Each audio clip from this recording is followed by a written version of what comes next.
Welcome back to Beyond the Pump, where we help coaches coach better because we talk about the business of fitness and nutrition. And today we are going to teach you all about every single thing you need to know about building programs that's going to absolutely get your clients jacked, shredded, and every single thing in between. We're totally lying. It's not this easy. But we are going to chat for the next 15 to 20 minutes around some of the key principles that you might want to deploy in the programming for your clients that have some aspirations of being better. Well, so programming is a big thing, right? Now, hey, if you're listening in and you're not a coach, you're like, all right, I want to put a program together for myself. You got a couple of things to think about. And I'm going to throw this out there. Andrew, when it comes to programming, is extremely complicated in the least simplistic way possible. He was my coach for like 3 years. I never really did the same workout whatsoever. I learned a lot of what I know today because of, learning through Andrew. Now I did have, 10 years of personal training experience prior to. I do have the internet and, ChatGPT and Claude and all those guys also.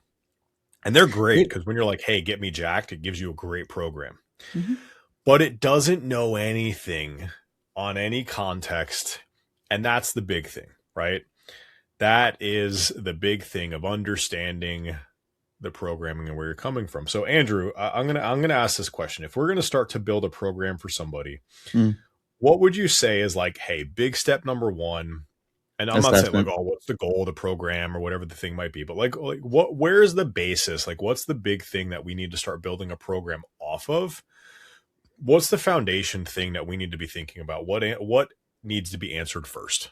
This actually changed a lot for me across the last 10 years. At one point, I would say it was capacity testing. What can they do? And then I would say it's biomechanical testing, which is how they move. And now recently, I'd say it's probably more personality testing than anything because the person's going to be in the way of the program. And it happens more often than not. You get the perfect program, you get terrible compliance because the person just has a lot of weird stuff juggling around. But do you want this to be a physiological kind of like that kind of program? Or do you want this to be like a comprehensive, holistic type of programming jacked? And that's... I think let's talk more physical based, like, hey, I want to elicit a reaction with my body. And foundationally, I want to go and for the next period of time, get my body to change based upon the fitness routine I deploy. Yeah. Well, I mean, I think it's, a lot of people when they see an Olympic athlete, and this always happens, Michael Phelps, when he won all those gold medals, everyone was like, oh, wow, that's amazing. I want some clout like that. I want to be as held in high esteem. Let me do what Michael Phelps is doing. If he did it, how hard could it be? Buddy, I don't know if anyone's ever swam 20,000 yards that I know. That's crazy. Like every day, this is wild. But people will sit there and they try to do the thing that that person's doing in that instance. In this case, they're like, what did Michael Phelps do for the last 6 months leading into the Olympics? You don't want to do that program, buddy. You're not going to be ready for it. The same way that, Ronnie Coleman is squatting 700 pounds and someone's like, wow, I want to look like a bodybuilder. I'm going to slap 700. Your spine will snap in half, boy. You better stop that. And so I think it's important to understand, and I think it's Sean Covey, start with the end in mind, the 7 highly effective habits. Wherever you want to start, you kind of then backwards plan from there. And you figure out like, okay, cool. I want to be in a bodybuilding show. Where do I want to do? What's the halfway point to that? And then where am I today? And that gives you a lot better of a trajectory. But if you're shooting a bow and arrow and your eyes are closed, like you got nowhere. Like, oh man, that's going to be bad for everybody. So you got to know where you are today. You have to have an understanding, generally speaking, of where you want to go in the future. And most people will have the future in mind. They say, I want that goal. And then they'll just start running in a direction. And so understanding where you are today would be like an intermediate level understanding that you might have a fair chance. But this is where most people fall off the wagon, is that they have no idea the obstacles that are likely to come up along the way. So as soon as they get derailed, they completely unravel, because one cheat night or one cheat meal, and we see this a lot in the New Year's resolutioner population, as soon as they fall off the wagon, it's, what's the point? I'll just do it one more day, because that's a more familiar behavioral pattern. And so when it comes down to, immediate result, if you do something like a really grueling workout, and your body doesn't change significantly and you have more pain, hearkening back to a previous episode where we talked about risk and reward in that peptide rant, right? And if you're not subscribed, make sure you go and dig that one up. But risk and reward. So now you have a high risk because you're in pain and you have no reward immediately. What would cause someone to want to continue to do that? Nothing. So understanding where you are today and creating graded exposure, incremental additional stressors that take you and make you do a little bit more than what you did the last time is the best way to cause long-term growth. There's something called periodization. And this is in the sport literature. I think it's probably been around for over 100 years at this point. But people have been sequencing training for a very long time. And when it comes to knowing when to stress what, if you squat every day or if you run every day, you're going to get really good at that thing really quickly. But what'll happen as you continue to go up, you'll start to see a diminishing return. So the principle of diminishing returns is literally a training principle. The more you do, the more you have to do for an incremental gain, meaning not much. So you have to start to weigh it out. What are the other things that you have to give up along the way? So when we think about like being jacked, I assume that you're referencing more muscle tissue, Steve. Are you referencing like body recomp? Like what? Let's talk about that for a second. How do you define jacked? Is that toned? Let's say you look more muscular and lean. So some form of adding additional muscle tissue, potentially reducing body fat. But the ratio of those two goes in your favor, whether one stays the same and it goes, or the other one decreases and that stays the same. So roughly what we're talking about is gaintaining or, recomping, depends on what research and social circle you're in. They're kind of the same thing. Interestingly enough, what we know is that when you are in a significant surplus and, this kind of, I think in the last couple of years here, been a little bit more prominent, but people used to think that if you want to get bigger, you have to consume more, right? And that would make logical sense. But we did find is that when I think we're more than 50 to 100 calories above, AKA being in a surplus above your maintenance calories, most of that then was just, contributed directly to fat mass accumulation. And so when we look at if you want to minimize fat accretion, but you want to get bigger, that's where you kind of have to thread the needle. And this is why when it comes to the nutritional aspect of this, eating your maintenance calories while training hard as hell is probably one of the most effective long-term strategies. Fuel your body for your activity, and your body will then perform the activity, which means it's going to adapt to that activity physiologically, structurally, and that's usually where people find that they're pretty content. Now, if you want to lose a little bit of body fat while you're doing that, there's a $1 peptide course that I'm familiar with. I'm just kidding. Don't ever fucking do that. That man is a fucking plague. Anyways, when it comes to losing body fat, we know that the research is pretty clear and obviously like lived experience. You have to eat less than what your body is needing in order to pull your body to go in as little fat cells and use what it has, right? Kind of like going into your savings account to help you pay your bills, right? Your body fat's kind of like a savings account for energy. And so that'll cause your fat cells to shrink. So what we have is a diametrically opposed paradigm when people say they want to get jacked. They want to build muscle and lose fat, which is usually what most people want, really. You can do whatever you want. Usually it's just more challenging to do it all at the same time. If you are doing the gaintaining process and you're newer to training, you can probably get away with that. Recomposition does happen significantly higher rates for more of the novice level lifters and trainees. What we find is that the more adapted you get, and we generally consider someone intermediate level, when they start to get into like the 3 years of consistent training, maybe to like the 5, and most people won't really go beyond that because it just requires like a little bit of a craziness and, a bit of an autism level of focus to continue to want to get better at squatting for like 5 to 10 years of your life. Raise my hand. Where are my people at? Yeah. Give me a thumbs up in the comments if that's you. Or I'll just feel weird as fuck that I shared that. Now I feel strange. But, you have to do more to get more. And so you have to eat less to get less fat. And so how do you do these things without having all this stuff happen? That's where when we talk about getting jacked or recomping, usually somewhere around your maintenance calories, lifting, I'd say like at least 4 days a week, no more than 5. I would say as you're an intermediate level lifter, because again, anything will work when you're a novice. We don't really care about those populations as much. We care about when people have been doing it for a while, they're getting frustrated, things aren't moving.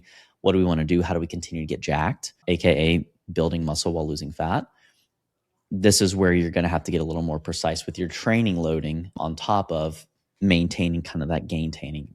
TDEE, maintenance calories, cool, accommodate your training load. Take some rest days, because now you're actually training hard enough to really do some meaningful damage to your systems. And then you want to start to vary the stressors. You can't just go in there and do 3 sets of fucking 10 all the time.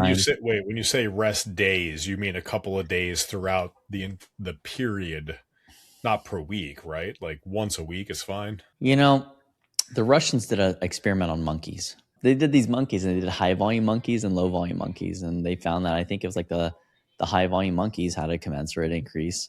And I actually don't really remember the study as I talk about it. I just remember the study being in general in favor of there being different levels of adaptation based upon volume exposure. Now, and I've kind of gone back and forth on this myself, because I do tend to train a lot of newer people. And because of that, I tend to go more off of an RPE.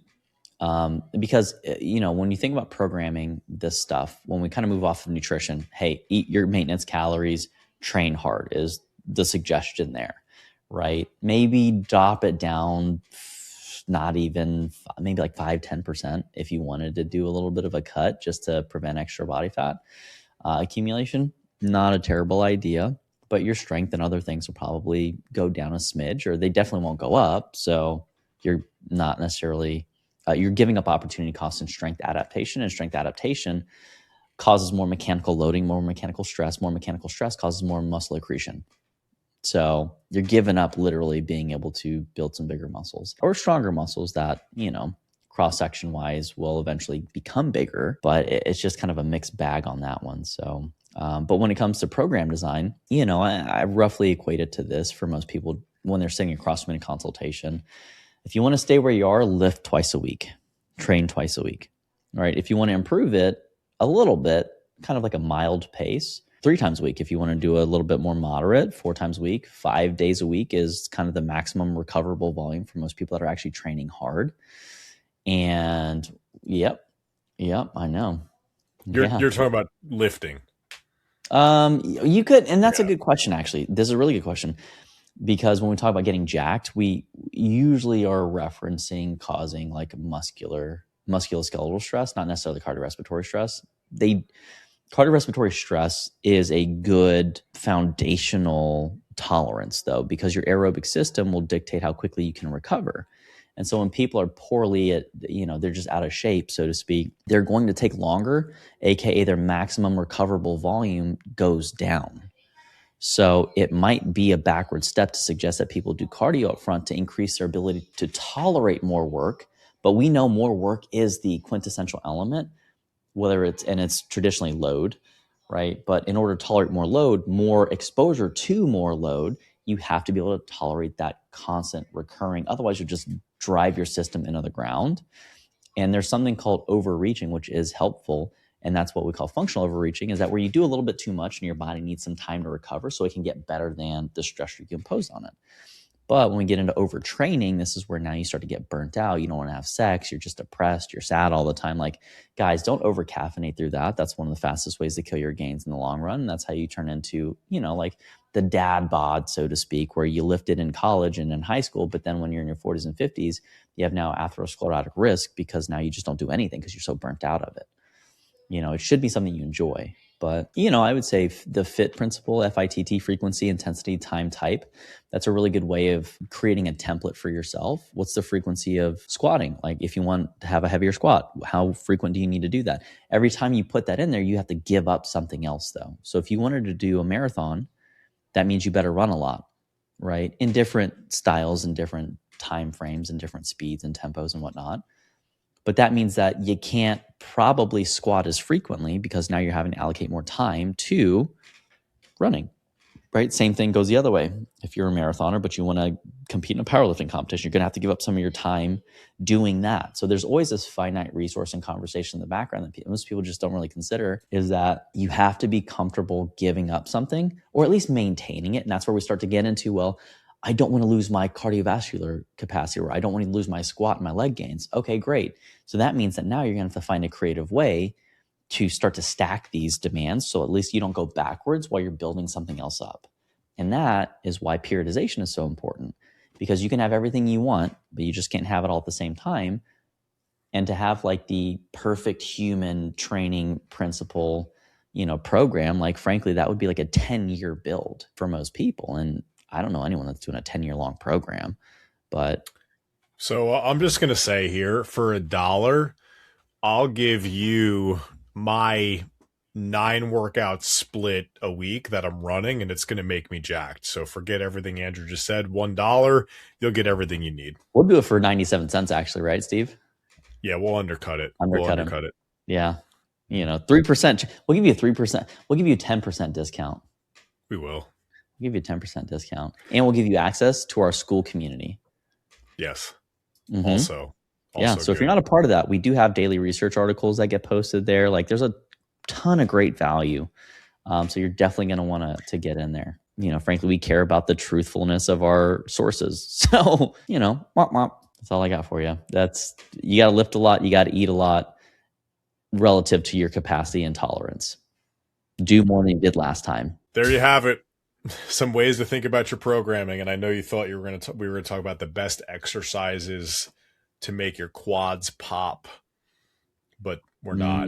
Goblet cyclet squats. There you go. More about the functional, fundamental, underlying foundation of your programming is going to actually get you there. But seriously, like, if you're listening, just take it from somebody who's gone on like a, 20-year fitness journey, but also like actually honed shit in over the past 4 years. The most productive time in my life of actually getting shit done has been the past 4 years, and probably really the past 2.5, because I finally decided to listen to Andrew, not resist and everything there. So that's really been the best thing. But like, everybody wants it now, and in favor of getting it now, you're sacrificing so much later that if you can slow down a smidge and like get that underlying foundational, like the periodization of it truly dialed in. Like I'm not joking. I'm doing 9 workouts a week right now, 1 day off, and I'm on day 5 and I'm tired. I'm like, man, fuck this. Like, this sucks. I'm planning to do it for 4, maybe up to 6 weeks, but it's really meant to be just a phase to like push performance.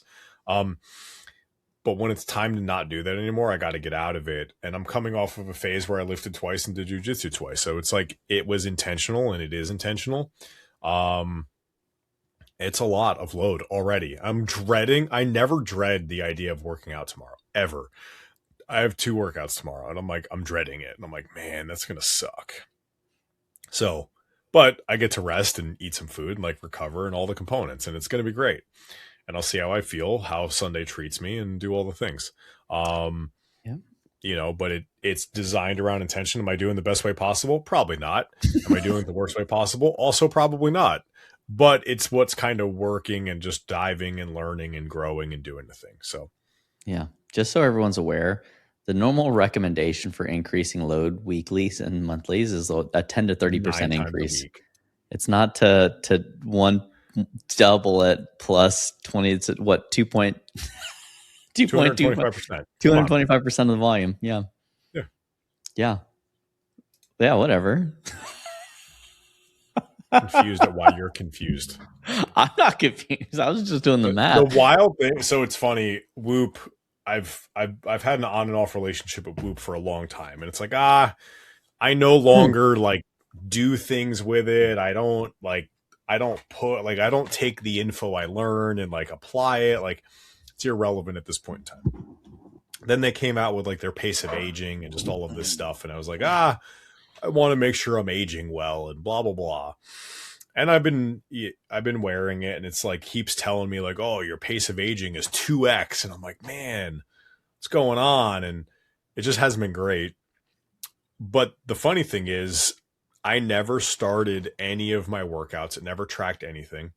It was just on my wrist for when I could, but like jujitsu, I didn't wear it and just Mm-hmm. all this stuff. And they recently came out with the update where it now tracks your strength workouts as well, Yeah, I and haven't gives some checked that load out based upon actually. that. So with everything all in, literally in 1 week of changing everything, I went from nearly a two, or not literally 1 week, excuse me. This has been over the past 4 weeks, but I can only imagine what's going to happen this week. I went from nearly a 2 times rate of aging to now like 0.8. Hmm. And my actual age, whoop age versus biological age is now decreasing. And it's hysterical how much, because I never tracked jujitsu. It never gave me any value in my strength routine. So I never did it there. But now all of a sudden I'm like, oh, let me just track everything because I have this thing. And now it's like, oh, you actually worked out today. I'm like, no, bitch, I've worked out all the time. You just didn't track it. Mm-hmm. Um, Mm-hmm. so it's interesting to see that. But like today, I'm barely hanging in the yellow of recovery, and I can just feel myself like, man, I'm tired. So, we'll see. I also stayed up too late last night, so that doesn't help. 2 nights in a row, actually. Yeah. Well, and this is actually, a good point to the audience of like, how do you know when it's too much? You'll usually feel unwell, and when it starts to impact your mood, we find training desire to be a decent kind of litmus. But if more than half of your days you dread training, you need to probably do a little bit of a deload and a pullback, because if you keep digging into that, you get further into that functional overreaching.